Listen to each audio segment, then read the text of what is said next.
Well, hello everyone, and Happy New Year. It's Paul McElraith, the pastoral co-lead here at North Park.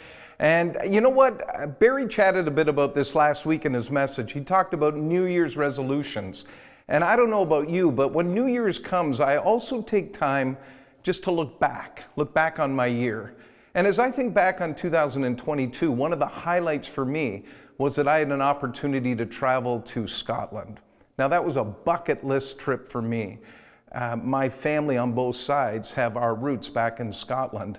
And for whatever reason, as strange as it may sound, I've always felt a draw back there. I could hardly wait to walk the streets of my grandfather's village, the village in which he was raised, Bowness. And I remember going to the church that his family would have attended and the cemetery that was located just off of the church, and going through and reading the headstones, wanting to find the name Robertson, which was my grandfather's name, my mom's maiden name. There was just something about the ancestry connect to it, my lineage, my genealogy, that really intrigued me. And it's funny, as I've been doing study on it in the last week or so, I've realized that genealogy and the interest in our ancestors is big business.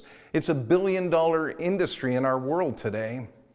You know, this week we launch a new message series at North Park Fanshawe and at Stratford, actually, a series that we've entitled Your Kingdom Come, the Gospel of Matthew. And what we're going to do for the next 16 weeks is we're going to make our way through the Gospel of Matthew and just understand the richness and what it means for our life. But the really interesting thing about Matthew is it begins with a genealogy. It begins with a listing of names, which may not seem like the most interesting way to start not just the Gospel of Matthew, but the entire New Testament. But this week, we're going to unpack it, and I'm going to demonstrate to you why it is so significant and why it is the ideal launching point for us to continue in the rest of the series. So join us as we begin this adventure this Sunday. God bless. Have a great weekend.